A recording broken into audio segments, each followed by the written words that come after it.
ओम नमो नारायण मित्रों। तो कुछ मक्खियाँ फिर भिन भिना रही हैं मेरे चैनल पे। मैं कहता हूँ इनको भाई मेरे से दूर रहो। ग्रह यहाँ बैठ के ये कर देगा वो कर देगा, इस चीज़ का मैं हमेशा से आपको कहता आया हूँ। गुरु का भी हमने कहा कि मिटा के ही कुछ लिखेंगे नया, और आज मिटा के लिख रहे हैं कि नहीं लिख रहे हैं। लेकिन लोग ऐसे सोच रहे हैं कि जैसे ग्रह इनके बाप के नौकर हैं। राहु अपने घर में आ गया तो किसी के बाप का नौकर लगा है वो। गुरु अपने घर में आ गया तो किसी के बाप का नौकर लगा है। शनि अपने घर में आ गया तो किसी के बाप का नौकर लगा है। और कौन सा रावण है जो 10 शीश शंकर को चढ़ाए हैं, जो तेरे घर में ग्रह झाड़ू लगाएंगे। पिद्दी ना पिद्दी का शोर हुआ, जानता नहीं ग्रहों की बात, और बात छौंक रहा है पढ़ के किताब। इधर बहस करने की ज़रूरत नहीं है। हमें हमारी सारी प्रेडिक्शन झूठी हैं, ठीक है। और बोलो। खैर, इन मक्खियों से बड़ा तंग हूँ मैं मित्रों। तो मित्रों, शीश बदलने की सभ्यता रही है हमारी। तो शीश ऐसे कोई नहीं है कोई किसी का काट के और बकरे का लगा दिया जाएगा, ऐसा कुछ नहीं है। एक मानस बन जाता है जो राजा के प्रति प्रजा का एक मानस बन जाता है, वही शीश है। अब बात यह है कि हम और कुछ तो नहीं कर सकते, लेकिन जिनके हाथ में हमारे देश की बागडोर है या हमारे राज्य की बागडोर है मित्रों, हम उन्हें सम्मान तो दे ही सकते हैं। आखिर देखो, हमारा भविष्य, हमारे बच्चों की आने वाली पीढ़ियों का भविष्य उनके हाथ में है। हम अपनी पीड़ा कह सकते हैं, अच्छे शब्दों में भी कह सकते हैं, ऐसी बात तो नहीं है। तो रही बात शीश बदलने की, तो मित्रों बहुत से ऐसे राजा हुए हैं जिन्होंने पराक्रम दिखाने की बजाय अपनी सुख सुविधा को चुना। तो आज उनकी श्रद्धा, हमारे दिल में श्रद्धा कोई है नहीं। बकरे का ही शीश है वो डरपोक। और कई राजा थे जिन्होंने पराक्रम को चुना। कह रहे थे भाई महाराणा प्रताप को, चलो महाराणा प्रताप का ही देख लो आप उदाहरण, कितनी श्रद्धा से हम नाम लेते हैं उनका। आज भी हमारे मन मस्तिष्क पर राज करते हैं वो। ये तो हुआ प्रजापिता, और प्रजापिता के 2 स्वरूप हैं, एक बकरे का शीश है और एक प्रजापिता है। तो बकरे के शीश वाले राजा आपको पता है, और जो पराक्रम वाले राजा हैं वो आज भी हमारे राजा हैं भाई। खैर, तो उन लोगों ने पराक्रम को चुना। अब कुछ भी हो, आज भी राजपुरुष हैं जिनके हाथ में देश की बागडोर है। तो उनके प्रति हम सम्मान नहीं दे सकते, तो कम से कम अपमान तो ना करें यार। देखो, हालांकि इन्होंने कुछ गलत विद्या चलाई, वो हो जाता है, छोटी छोटी बातों पे ध्यान नहीं जाता बड़े बड़े लोगों का, कि लोग गालियां देने लगे माँ बहन की अपनी जनता को। तो उससे कुछ गलत तो असर गया है, ये बात तो है। क्योंकि अंधा नहीं होना चाहिए इतना। मुझे भी पड़ी हैं गालियाँ, जबकि मैंने तो बहुत नपे तुले शब्दों में अपनी बात हमेशा कही है। लेकिन क्या है कि जो जूतियाँ चाटने वाले हैं वो वहाँ भी भक्ति ढूंढ रहे हैं। तो उन लोगों से आप कहो जो कहना है, लेकिन जो राजा है, जो प्रजापिता है, जिसके हाथ में देश की बागडोर है, जिसके हाथ में हमारा भविष्य है आने वाली पीढ़ियों का, उसको आप अपशब्द कह के क्या ले लोगे। अब उसको हम दे भी कुछ नहीं सकते, कम से कम सम्मान तो दे सकते हैं। और सम्मान भी ना दे तो अपमान तो ना करे कम से कम। बैठा अगला कुर्सी पे भाई, बाकी तो भविष्य तय करेगा भाई। शीश बकरे का था या शीश प्रजापिता का था, वो तो आज मैंने आपको पुराने राजाओं का उदाहरण दिया। तो क्या आज भी राज नहीं कर रहे वो महापुरुष जिनका मैंने नाम लिया है? हमारे हृदय पे आज भी राज है उनका। सदियां बीत गई लेकिन उनका राज नहीं गया। गया उनका राज ना, वो चले गए, लेकिन हमारे हृदय में आज भी उनके प्रति इतना सम्मान है कि उन्हीं का राज है हमारे लिए तो। और वैसे भी ये गंदगी अभी फैली है, वरना जो जेल में भी हमारे गांव में जनसंघ भी थी तो कांग्रेस भी, तो जब बात करते थे बुजुर्ग, जो लोग जेल में भी चले गए थे ना इमरजेंसी में, उन्होंने भी कभी जवाहरलाल जी के बारे में पंडित जी के बिना बात नहीं करी कभी ज़िंदगी में। ये तो हमारी सभ्यता है। अब जो जेल काट के आए थे, लेकिन उन्होंने शब्दों की मर्यादा थोड़ी खोई, शब्दों की मर्यादा नहीं खोई, उन्होंने हमेशा पंडित जी ही बोला। तो हम क्यों खोएं अपनी शब्दों की मर्यादा? आगे आपकी मर्जी है, जो करना है करो।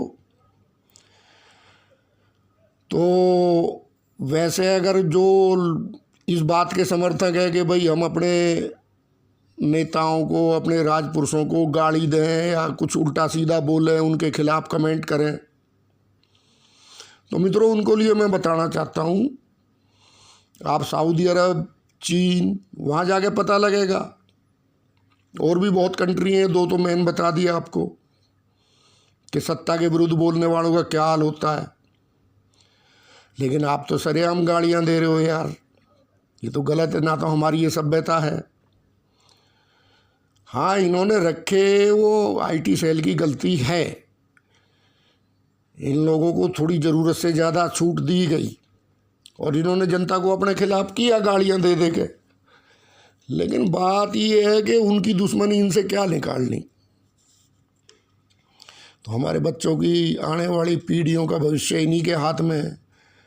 और फिर तमाम विरोधाभास होते हुए भी मित्रों, यदि हम चरित्र की बात करें ना, चरित्र में एक नंबर है हमारे नेता। हाँ, जो समय के साथ थोड़ा बहुत आता है तो वो तो आ ही गया। चलो, अब इस कलयुग में कहाँ से लाओगे आप हरिश्चंद्र?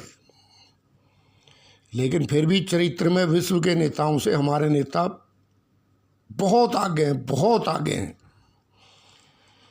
नाम क्या लूँ, आप खुद देख लो, चाहे किसी भी पार्टी में देख लो, और मैं एक पार्टी को भी नहीं कह रहा, स्वयं देख लो, तुलना कर लो, सारी पार्टियों में अच्छे अच्छे चरित्रवान नेता हैं। खैर, अब रही राजनीति की बात, तो मित्रों उच्च स्तर पे जाके कोई आप देखोगे ना, हाई लेवल पे जाके, तो ये नूरा कुश्ती है। नूरा कुश्ती से आगे कुछ भी नहीं है। आप अपना दिमाग क्यों ख़राब करते हो भाई? आज इस दल का नेता, कल उस दल में, परसों उस दल का नेता इस दल में। आप देख लो अपने आसपास।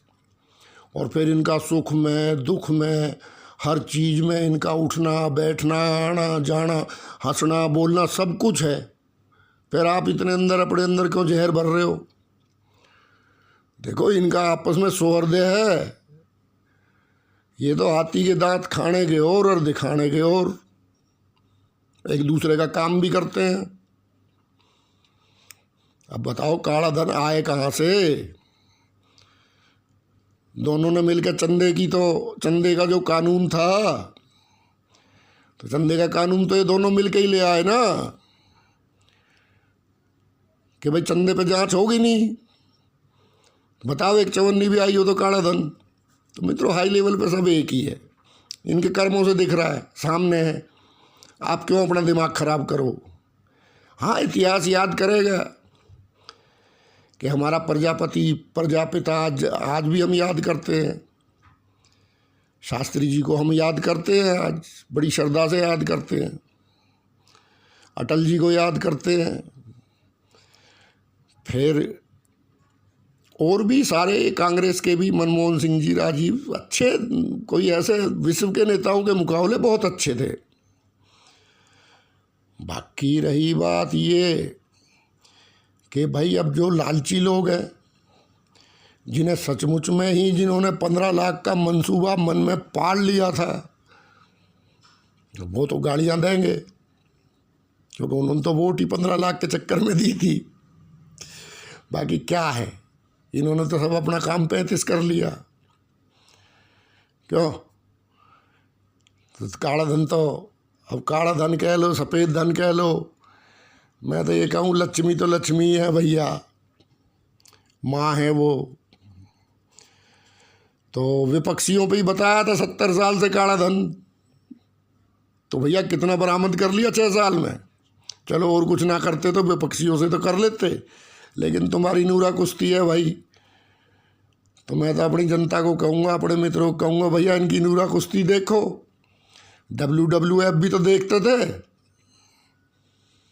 तो ऐसे इनकी देखो WWF।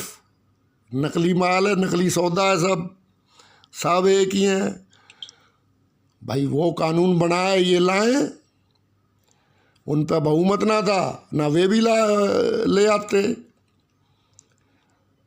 भाई। 1 का 3 में डीजल बेचे, क्या 1 का 3 में पेट्रोल बेचे,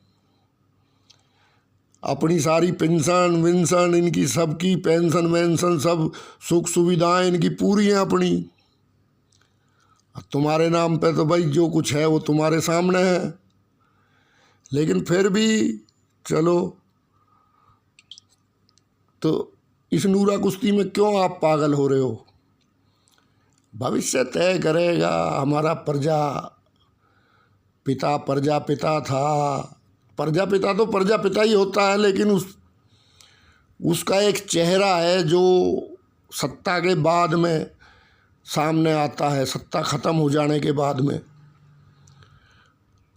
तो वो चेहरा क्या आएगा, कहीं बकरे का आएगा या प्रजापिता का आएगा? मेरी वीडियो उस पर थी।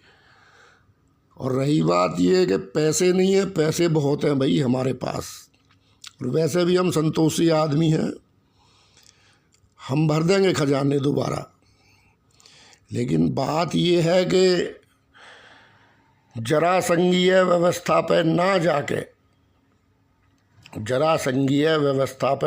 जाके हम तो खुद ही कमाने वाले, खुद ही खाने वाले, कौन सा हम किसी पे डिपेंड है कि भाई हमारा माल ना खरीदेगा तो हम भूखे मर जाएंगे।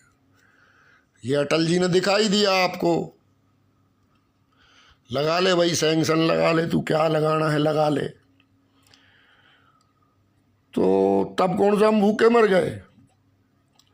लेकिन बात यह है कि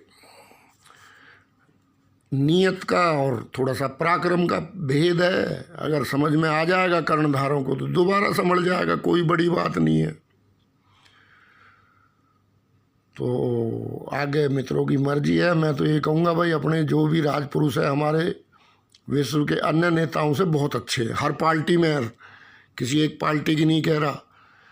अच्छा, फिर इनकी आपस में सबकी दुआ सलाम बहुत बढ़िया है। ये आप देख रहे हो, ये नूरा कुश्ती है, उसका भी मैंने उदाहरण दे दिया आपको। तो फिर आप क्यों पागल हो रहे हो? उनको इतना बहुमत होता, वे भी ऐसे ही करते, वे भी तुम्हें चोर बताते। भाई क्या कहें, ये हिंदुस्तानी टैक्स नहीं देता। अब बताओ, 100 में से 90 तो गरीब आदमी है जिस देश में, बताओ ना। लेकिन क्या है कि ये लोग एक अपना शगुफा छोड़ देते हैं, हम लोग इनके चक्कर में आ जाते हैं। नहीं, 100 में से 90 तो गरीब आदमी है यार इस देश में, और क्या चूसोगे बिल्कुल टैक्स। और अपनी पेंशन इनकी मैंने उदाहरण दे ही दिया, सब मिलकर बढ़ा ले 1 मिनट में, पूरा ही बहुमत रहे उस पर। तो इधर का भी उधर का भी सब एक ही मत है। बताओ, बैर विरोध है तो जनता के काम में। वो उसकी टांग खींच रहा है, वो उसकी टांग खींच रहा है कि जनता का भला ना हो जाए। तो भैया रो, मेरी तरह रो, ठीक है ना। दुख तकलीफ है, कहो अपनी, लेकिन शब्दों की मर्यादा रख के कहो, ऐसे नहीं। खैर बाकी जिसको जो करना है कर ले भाई। ये बेफालतू के जो मुझे ज्ञान दे रहे हैं, फलाना ग्रह यहाँ है, ढिकड़ा ग्रह यहाँ है, अपना ज्ञान अपनी जेब में रखें, ठीक है। मुझे तुम्हें ज्ञान लेने की ज़रूरत नहीं है तुमसे, और मेरे चैनल पे आने की दोबारा ज़रूरत भी नहीं है तुम्हें, ठीक है ना। फूट यहाँ से। मुझे बता रहा है जैसे ग्रह इसके बाप के नौकर लग रहे हों, और ग्रह से काम लेना पड़ता है। वैसा खान पान, वैसा व्यायाम, वैसी पूजा पाठ, वैसा मनुष्य को मानस बनाना पड़ता है, तब जाके ग्रह चैतन्य होता है। हमारा राहु चैतन्य रहा जब तक 2 कौड़ी के आदमी थे हम। पैसे इससे 10 गुना 20 गुना ज़्यादा थे हमारे पास। पैसे की बात नहीं है, इज्जत नाम की चीज़ नहीं थी लोगों के दिल में मेरे प्रति। आज मैं रोज़ सर पटक पटक के हर वीडियो में कहता हूँ भाई मुझे गुरुजी मत कहे करो, क्योंकि जब से गुरु चेतन किया है सब एक शेर बहुत है। क्या अब कौन सा ग्रह क्या चैतन्य कर रखा है, क्या नहीं कर रखा है, कुछ पता है नहीं। ABCD का खाली ब्रह्मांड के भ्रमण की कक्षा पे ये तो यहाँ है जी, ये तो यहाँ है जी, यहाँ है तो क्या है फिर? तैने उसके लिए क्या किया? एक से एक ज्ञानी बना घूम रहा है इंटरनेट पे पढ़ के ग्रह। शट अप, हमसे बात ना कर, तेरा वो लेवल नहीं है जो तू हमारे जैसे जो। हाँ हमारा वो लेवल नहीं है, चलो दूसरे को क्या कहना, हमारा वो लेवल नहीं है जो तेरे जैसे। तेने तो 10 शीश चढ़ाए हैं ना शिव जी को, तेरे तो झाड़ू लगाएंगे ग्रह आके घर में, तेरा तो पानी भरेंगे ग्रह। क्यों? समझ तो ऐसे ही रहा है कि ग्रह इस घर में आकर ये कर देगा। अबे तैने क्या किया? वो इसे ABCD नहीं पता क्या? बाकी मित्रों मैं फिर कह रहा हूँ, शनि का 5 साल का समय है, और मैं आपको 100 बार कह चुका कि 80 किलोमीटर की मैराथन का ज्योतिषी हूँ मैं। ये जो चंद्रमा की चाल पे एक रोज को घड़ी घड़ी का भविष्य बताते, ये मेरे से दूर रहे। और वैसे ऐसे ज्ञानी कई हो, फोन पे भी रोज 2-4 झाड़ने पड़े हैं, और ऑफिस में से भी कहना पड़े भैया तू ऐसा कर, बाइज्जत यहाँ से खड़ा हो और निकल ले, मुझे मत ज्ञान दे, ठीक है ना। तो मित्रों ग्रह कौन सा आपने चैतन्य कर रखा है? क्या बात ये है ना। अब कई मैंने पिछली वीडियो में थोड़ा विस्तार से नहीं बताया। अब मान लो किसी का सूर्य अच्छा है तो वो मेरे सामने भी आके अधिकारपूर्ण बात करेगा। अभी मैं क्यों सुनूं भाई उसकी बात अधिकारपूर्ण? लेकिन उसकी नियति है बेचारे की, वो मजबूर है। किसी का बुध अच्छा है तो वो आ जाएगा ऑफिस में बैठ के तर्क वितर्क करने बैठ जाएगा, फिर उसको बैटरी डाउन करनी पड़ती है, उसके कनेक्शन हटाने पड़ते हैं। बेटा तू कहाँ बैठा है, सुधर जा, हमें मत बता तू, तेरा बुध बोल रहा है या तू नहीं बोल रहा। ऐसे ही किसी का शनि अच्छा है तो वो वैसी ही बात करेगा, हर चीज़ के पीछे अपनी फाइल निकाल लेगा कोर्ट की। अरे भाई कोई मुकदमा थोड़ी चल रहा है, ग्रहों पे विचार हो रहा है। तेरा शनि लेकिन तेरे को चैन से नहीं जीने दे रहा। अच्छे की बता रहा हूँ। किसी का गुरु अच्छा है तो वो खामखा का ज्ञान झाड़ने लगेगा। ओ भाई तेरा ज्ञान नहीं चाहिए मुझे, तू आया था मेरे से ग्रह पूछने, उनकी बात कर, या उल्टा मुझे ज्ञान दे रहा है। तो ये बड़ी टेढ़ी लीला है मित्रों ग्रहों की। ये पढ़ लिख के जब ही तो बेड़ा गर्क हो रहा है। ये पढ़ के ही ऋषि थे, बड़े त्रिकालदर्शी थे वो, उन्हें नहीं पता था तो उनको ये कहते श्रापित विद्या है, फलाना है। श्रापित विद्या नहीं है, श्रापित तो मनुष्य हो चुका जो इंतजार में बैठा है कि ग्रह यहाँ बैठ के ये कर देगा, और जो करने वाले काम है वो कर रहे हैं। आपको बताया था शनि का देखो गुरु का बताया मिटा के ही लिखेंगे, कुछ वीडियो में बता रखा है साफ साफ। डंडा पीर गुरु का कैसा बदला बता रखा है साफ साफ। डंडा पीर बदला, रोज खजाने खुल रहे हैं उस वीडियो के बाद। ना खुल रहे हो तो बताओ। गिरोह ना जाने, गिरोह की ABCD ना जाने, कमेंट कर दिया कहीं तो इंटरनेट पे पढ़ के। आउन हाउस क्या होता है रे? आया चल फूट यहाँ मेरे चैनल से, मुझे नहीं ज़रूरत तेरे ज्ञान की। ओम नमो नारायण मित्रों, एक से एक पढ़ा है यहाँ ज्ञानी। खैर हमें क्या लेना, हम तो अपने 10 फुट दूर रखते हैं ऐसों को अपने से। ठीक है मित्रों, फिर भी किसी मित्र को कोई बुरी बात लगी हो तो मैं माफ़ी चाहता हूँ, लेकिन मक्खियों से नहीं। मक्खियों को तो उड़ाऊंगा हमेशा।